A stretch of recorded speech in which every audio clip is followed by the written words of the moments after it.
Dites-moi, depuis quand un match de football à Philadelphie nécessite-t-il l'intervention de deux chefs d'État pour une histoire de noix de coco? Oui, vous avez bien entendu.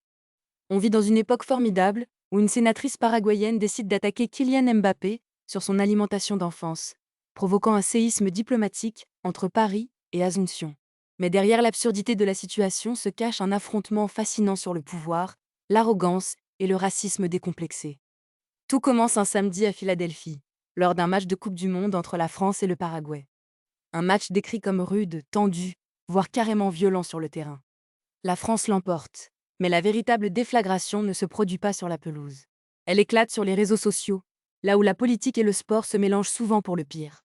Celeste Amarilla, une sénatrice paraguayenne, décide alors de publier un message sur la plateforme X qui va instantanément mettre le feu aux poudres. Ce n'est pas juste une critique sportive sur un match prétendument gagné par un coup de chance, c'est une attaque ciblée, personnelle et d'une violence verbale inouïe contre le capitaine de l'équipe de France. Analysons d'abord les mots de cette sénatrice, car ils méritent qu'on s'y arrête, ne serait-ce que pour comprendre le niveau de l'échange. Elle qualifie Kylian Mbappé de Camerounais colonisé qui fait semblant d'être français. Et comme si cela ne suffisait pas, elle ajoute: cette brute n'a même pas appris à écrire. Au lieu du lait maternel, il a grandi en suçant des noix de coco. On appréciera la finesse de la métaphore coloniale. Face à ce torrent de boue, Mbappé n'a pas choisi le silence poli des diplomates. Sa réponse sur X a été d'une précision chirurgicale.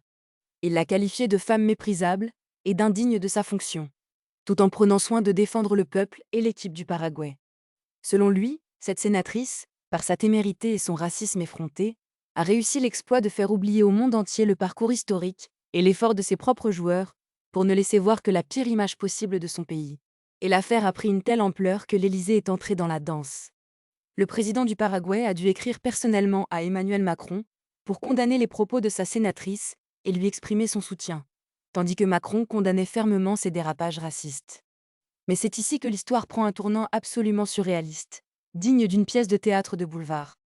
Après avoir supprimé son message initial, une fois qu'elle a compris que le monde entier la regardait, Celeste Amarilla n'a pas présenté d'excuses. Non, c'est tout l'inverse. Dans une lettre ouverte publiée lundi soir, elle exige des excuses de la part de Kylian Mbappé pour l'avoir traité de femme méprisable, et menace même de lancer des poursuites judiciaires. Sa défense?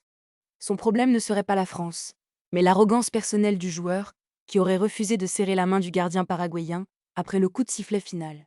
C'est le grand classique de l'esquive. On utilise une prétendue entorse à la politesse pour justifier un racisme pur et simple, tout en se posant en victime offensée. Alors, qu'en pensez-vous? Est-ce le sommet de l'hypocrisie politique ou une simple tempête dans un verre d'eau diplomatique? Dites-le moi en commentaire. N'oubliez pas de vous abonner et de cliquer sur la cloche pour ne pas manquer notre prochain décryptage. On se retrouve très vite pour analyser les dessous d'un autre scandale qui secoue notre époque.